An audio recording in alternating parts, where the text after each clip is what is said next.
to the Norfolk Friends of the Council on Aging production of Poor Lizzie. Poor Lizzie, written by yours truly, is loosely, ever so loosely, based on the notorious crime in Fall River in 1892. Today we're going to go back in time to June 20th, 1893, which was the day Lizzie Borden was acquitted of the crimes of murdering her father and stepmother, Andrew J. and Abby Borden. But before we start, we ask of two things of you. First, that you remain in your seats, because we are going to be using this entire area for our production. And second, we ask that you refrain from talking. We are all amateur actors, and a lot of us have allergies today, and we're having a hard time projecting, so we want you to be able to hear all the information we're going to give you. What we're going to start with to get us back and set the scene is a video by the Chad Mitchell Trio, 1960 song, Lizzie Borden. I present the Chad Mitchell Trio's Lizzie Borden.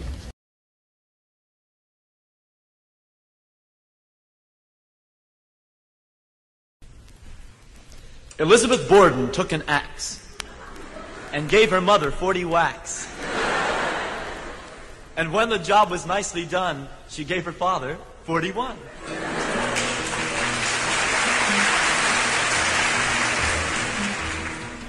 Yesterday in Old Fall River, Mr. Andrew Borden died, and he got his daughter Lizzie on a charge of homicide. Some folks say she didn't do it, and others say, of course she did. But they all agree Miss Lizzie B was a problem kind of kid. 'Cause you can't chop your papa up in Massachusetts, not even if his plan is a surprise. A surprise! No, you can't chop your papa up in Massachusetts. You know how neighbors love to criticize. I got him on the sofa where he'd gone to take a snooze, and I hope he went to heaven 'cause he wasn't wearing shoes. Lizzie kinda rearranged him with a hatchet, so they say. Then she got her mother in that same old-fashioned way. But you can't chop your mama up in Massachusetts, not even if you're tired of her cuisine. Her cuisine, no, you can't chop your mama up in Massachusetts. You know it's almost sure to cause a scene.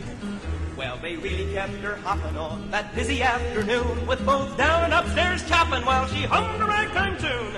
They really made her hustle, and when all was said and done, she'd removed her mother's bustle when she wasn't wearing one. Oh, you can't chop your mama up in Massachusetts and then blame all the damage on the mice. No, you can't chop your mama up in Massachusetts. That kind of thing just isn't very nice.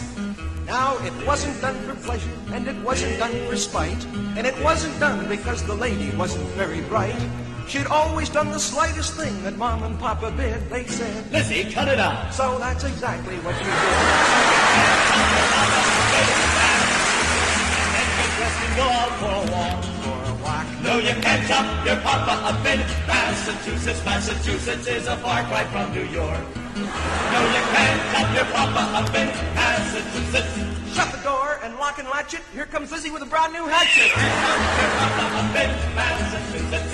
Such a snob, I've heard it said. She met her pa and cut him dead. You can't chop your papa up in Massachusetts. Jump like a fish, jump like a porpoise. All join hands and habeas corpus. Can't chop your papa up in Massachusetts. Massachusetts is a far cry from New York.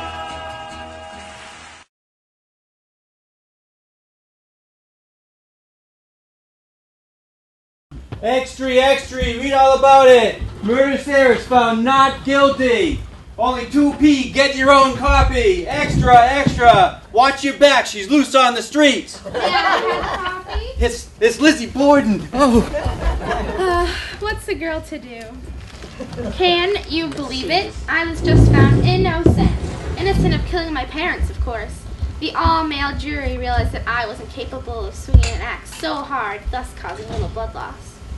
Alas, after the last 9 months, I realized that even though my parents were, well, not the standard parents, that they were just trying to shield me from the crazy world, full of ugly people, hateful people, people that judge you and just don't really care about me.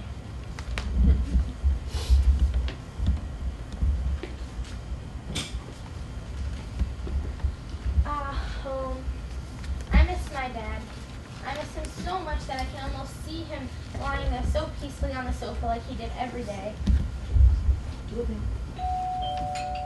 Ah, that'd be my guest coming to celebrate my innocence. Maggie, I mean, Bridget, aren't you going to get that?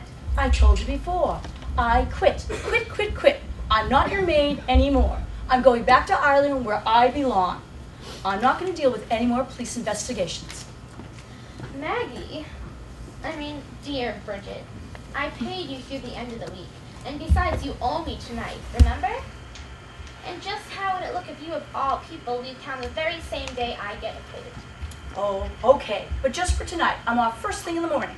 We'll just see about that, Maggie, my dear. Oh, William, what are you doing here? Now, Bridget, I've come to congratulate my dear innocent sister. Give me a break. She's not your sister. And I'm sure Lizzie does not want to see her father's illegitimate son tonight. Lizzie, dear, congratulations on not being convicted of killing off the family. William, what are you doing here? My father didn't give you any money, and I won't either. Lizzie, is that a new way to treat your own brother? Now that dear old dad is dead, surely you can help me out with a small permanent loan?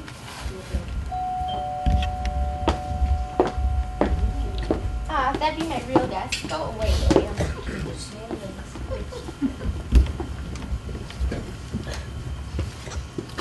Uncle John, another unexpected visit? I see you've been at the pear tree again. Not now, Bridget. Things have gotten much too serious now that Lizzie's been acquitted. Oh, Uncle John, how nice of you to come. We have so many things to talk about.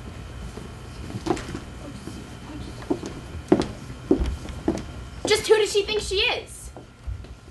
She won't give her own brother? Well, half-brother. Any money for rent? She gets away with murder. She has plenty of money now that dear old dad is dead. And she still won't give me any? I need to do something about this. And soon.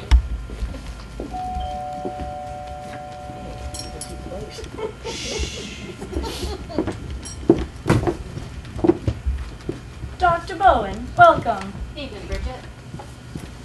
Come on in. Lizzie will be thrilled to see you.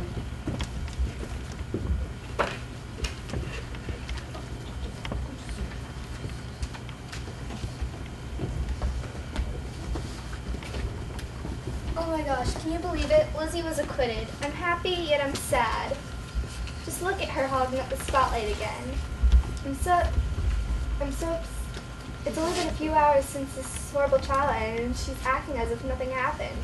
I'm just so upset with her. Now she's going back to ignoring me, like always, even though I practically raised her after her mother died. This insanity just has to stop. I can't go through with this again. My darling sister Emma, there you are. Stay calm.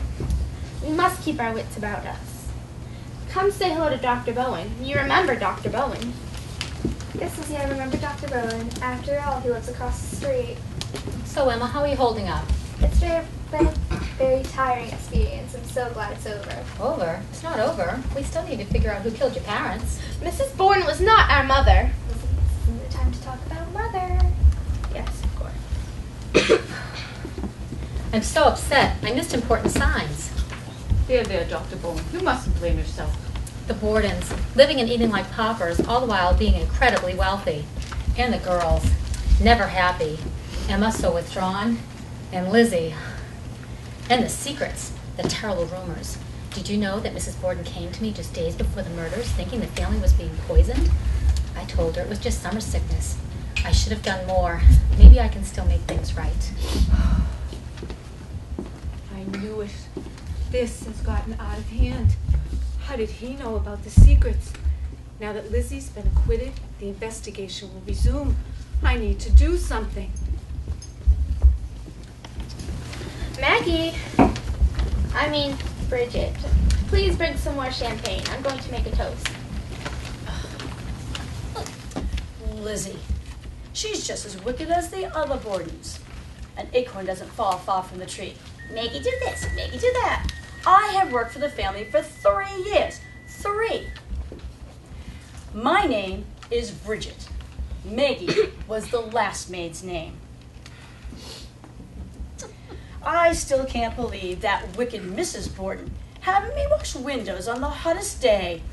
Ugh, she got what she deserved. And Mr. Borden, he was worse. He put radiators in the house, but not bathrooms. Ew. And we're using kerosene oil instead of electricity, and we can't even light it at night, sitting in the dark. Such a cheapskate. He deserved it too. And the girls. Oh, don't get me started. They deserve it too. Maggie, ring the police. I just remembered who did it. What happened to the lights?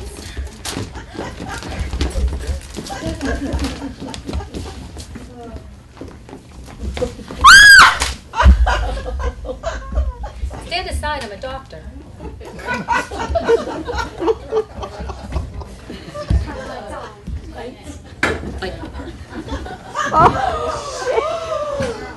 Stand aside. Why, Lizzie's dead. She's been hit on the head with a hatchet. I'll call the police. Don't anyone think about leaving. Poor Lizzie is dead. And as you can clearly see, all the suspects had a motive to kill. Poor Lizzie. And all the suspects had an opportunity at the party to kill. Poor Lizzie. Now it's up to you, my dear sleuths, to find out who killed. Poor Lizzie. As you can see, each of the tables has a famous sleuth assigned to it. That is now your sleuths team. At the end of Act 2, we will have you decide which suspect is guilty of killing. Poor Lizzie. But now, without further ado, I present Act 2. Listen carefully to the clues so your sleuth team won't lose.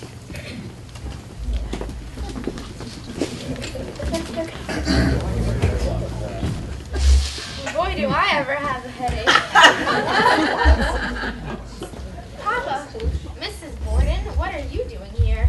We never left. Our spirits have been here for the last 9 months since our brutal deaths. They were right. I have gone mad. No, dear, you're just dead. Lizzie, you just said you knew who killed us. Who was it? I don't seem to remember. I must have amnesia for some reason. But don't you remember? I was in Uncle John's room fluffing pillows. I turned around and saw the hatchet coming. I was napping on my couch, waiting for the greedy work to come by and get their money. Not that they deserved it. Terrible work. Well, if I figured it out once tonight, I can probably do it again. Let's see what they have to say.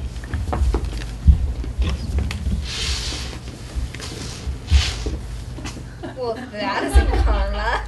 Emma, show some respect. Our sister is dead. William, did you kill her for the money? Crazy talk from a crazy girl. Crazy. You're the illegitimate son, always coming around begging for money that you were never going to get, by the way.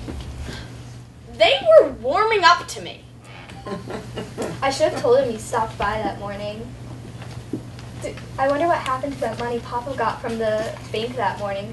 Did he catch you, William? And then Lizzie remembered you were there? Is that why you killed her? Don't you try pitting on me, Emma.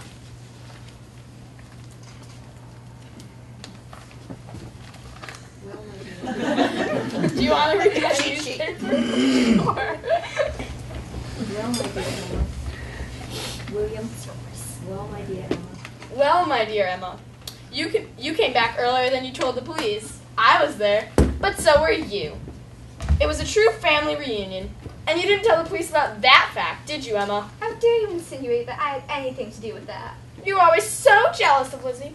Lizzie was a real favorite, a real daddy's girl, but not poor Emma. That's not true. Father loves me too. But you could have easily killed your parents because you had an alibi. Nobody thought that the eldest daughter in such a dysfunctional family would be so desperate for attention that she could snap. Stop it, William. Are you two serious? Uncle John, why didn't I see you there? Loose lips, Emma. A sheet to cover poor Lizzie? No, Bridget. We mustn't contaminate the crime scene. That's fine. poor Lizzie left the boy? Oh, I remember what happened the last time. Poor Lizzie. I was so certain she was trying to poison the family, I just assumed she was guilty of the murders, especially given the family's interactions. But if she's dead, then maybe it wasn't her. The only other person it could be would be you, Bridget. Oh, yeah, sure. Blame the poor Irish immigrant maid. I had access to the food, if you call that swill we ate food. But I was eating it too. I was sick. And besides, it could have been anyone. It wasn't like the Bordens were well liked. Andrew was a bully to everyone, including the family. Why, it could have been you, dear Uncle John, arriving shortly before we all got sick. Me? What motive could I possibly have? Well, since you asked, you always arrived by telegram and with a bag. And just before the murders, you showed up unannounced and without a bag, shortly after the girls went to New Bedford for an unexpected visit. Isn't that where you're from, Uncle John? An untimely visit, Bridget. Well, how about the heated argument I heard you had with Andrew the night before the murders? I told you before, Bridget. I came back to retrieve my banking papers. And as for my memory, I was focused on the trolley, but had a lot on my mind upon returning to the house. Oh, like an alibi? This isn't helping, Bridget. Well, what about the argument? Well, what about the argument? I already said it. The argument. Oh, big ears for such a little girl. Yes, we did have a disagreement. We were discussing business. We argued, but we cleared things right up. With a hatchet, perhaps? That was actually one of the things we were discussing. I wanted to go into the butcher business. I've been apprenticing, actually, and came to Andrew for a small monetary loan to start my own business. But Andrew didn't think that was such a good idea. That's very interesting. A butcher would know how to wield a hatchet as to cause instant death and little blood loss. And you were there that day. Hey, I told you I came back to get some papers. No big deal. And I admit, I left when things got a bit messy. But who should be pointing fingers, Bridget? You had access to everything. How is it that all the evidence was cleaned up, so to speak? What do you mean? Weren't you supposed to be washing windows that morning? Yes. Yes. Well, a maid could be going about her duties, gathering evidence, all the while that the police are there. And there are many windows in that house. How is it that by the time Lizzie called you to announce her father was dead, you were in your room laying down? With all these windows, how is it you were laying down already? And it's no secret you didn't like the Bordens. Now, isn't that interesting? Shame on Lizzie the is two of acquitted. You decide to leave town? Neither one of you likes the Bordens. And you, Dr. Bowen, you were there before the police to comfort poor Lizzie. Is it because you already knew Abby was dead? Because you did not ask about her? Close neighbors, knowing and seeing everyone's business, and doctors could kill with little blood loss too. And I saw you have an argument with Andrew the day before the murders. The old coots and miser is all. Didn't want to pay for a house call. Wasn't an argument on my part. Old coot, the nerve. What's wrong with these people? Hush, Father. I remember who killed us. I know who did it. Do you?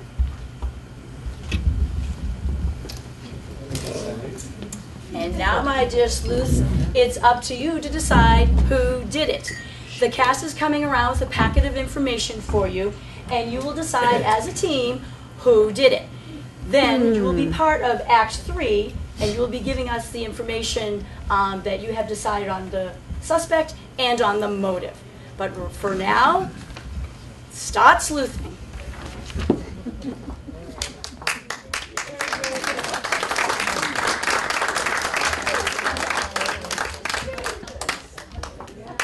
You're Charlie Chan. Charlie Chan, good luck, guys. Jessica Fletcher? Yes. Dr. Watson. Why was Abby in the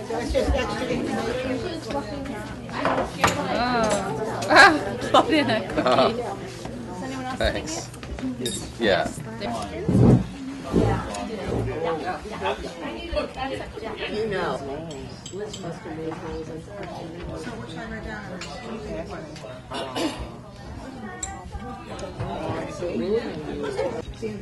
You're back with holding. So what you're going to be doing is you're going to decide as a team here. I think it's William. Blood. I don't think so. I think it's Abby. Clean and neat. Ladies and gentlemen, are you all set? We're ready to start Act 3, of which you are the stars. So you've come up with your solutions and you've come up with your suspect, and we're going to go around and find out what your solution is. And we'll start here with Charlie Chan. She doesn't agree. Can we have a hung jury?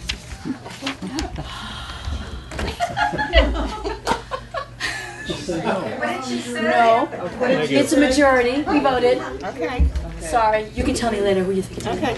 All right, yes. Okay, so who did it? We decided that it was William. That's a good answer. It's not her. Yeah, Guilty as I think. And please, dear Charlie, tell us why. Well, William was mentally unstable. Oh, He had no birth record to prove that he was anybody. That's quite illegitimate. You were making demands on dear old Dad for money, and he rejected that. You often used hatchets, so it said. And you ended up committing suicide because your conscience got the better of you. Excellent solution. If I don't say so myself. I have to think about that. I'll get back to you later. Okay. All right, Jessica Fletcher, what is your solution? It's not as good as that one, I'm afraid. That's okay. It might be. Anyway, we came to the conclusion it was Emma. Emma! I'd like to thank the Academy. And why did Emma do it? Somebody here saw her throw the hatchet, Oh, yes. and Ah. they felt that the motive was money. Saw you. He slapped She me. wanted the rent from the But I know sisters. Oh. Thank you very much. Dear guilty Emma. Dr. Watson, I presume. Emma. Emma. I wonder why we came up with that. First, we saw her do it. Emma knew that Lizzie killed their parents, and the plan was that Lizzie and Emma would live happily ever after with their parents' money. However, Emma grew suspicious of Lizzie and thought that Lizzie and William were in cahoots together and were going to axe Emma, so she beat them to the punch. Thank you, Dr. Watson. All right, Inspector Clouseau. Okay, we think it was Uncle John. Ooh, Uncle John. Abby's body was found in the guest room. Wait a minute, hold on. Abby's body was found in the guest room where Uncle John was staying. Maybe she was in there looking for the money he stole from Andrew when he killed her and was discovered there. We know that he wanted money, Uncle John did. And he was also found eating pears, and he was very hungry from the strenuous axing and needed nutrition. Wow. He also returned to the scene of the whole thing with the police. And I've heard of situations where people return to the scene of the Okay, Ellery.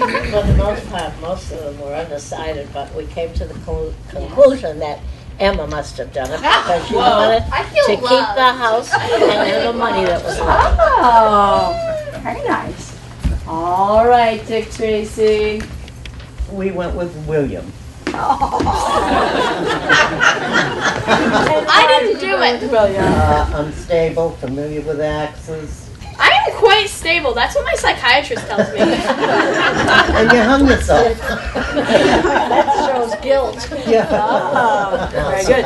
Thank you. Okay, Sherlock Holmes, you're up. Well, we You took don't a need to totally hear from you different anyhow. I'll track. just take it. No, different track here. Bridget. I already I didn't do it. Why do we think Bridget? Unliked by all. She was underpaid and overworked. Possibly true. Had access to the poison and the hatchet. Needed money to return to Ireland because she was one of the 0.5% of the 47% on food stamps.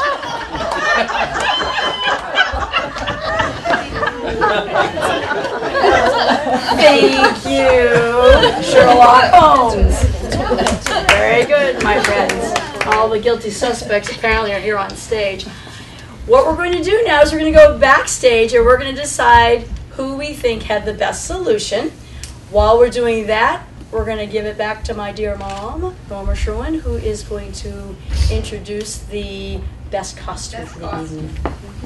Picked ahead of time a couple, but I see your other half isn't here. And they had to watch the football game. Oh, okay. So the best costume is the Davies.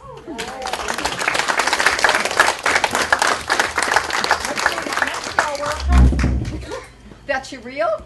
Oh, Ladies and gentlemen, the cast has chosen the winning team. I don't know. He's got this thing for you now. What? I needed Abby, but she didn't follow me. Anyway, the winning team is Charlie Chan.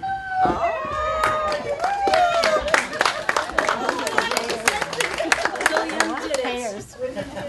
You know,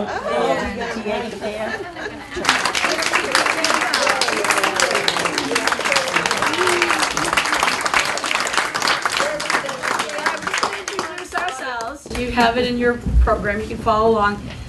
Lizzie Borden, my granddaughter. my great-granddaughter. This is William, who is actually, it's not William at all, it's Grace. I'm a girl. Fine job with that mustache. Kind of threw you off, right? And next we have my brother Jim.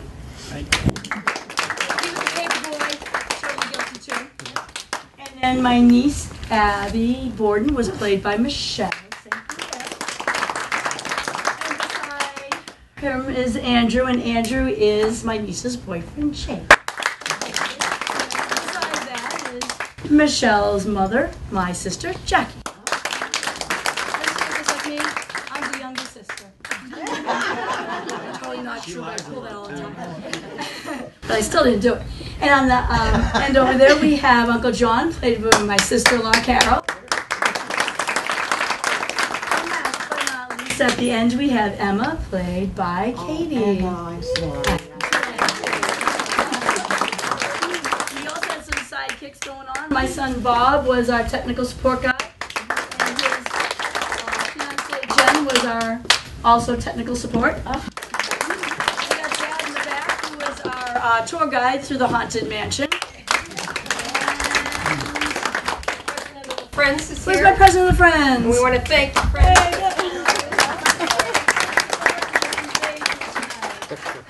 And with that, we say thank you for coming to our production. Thank you.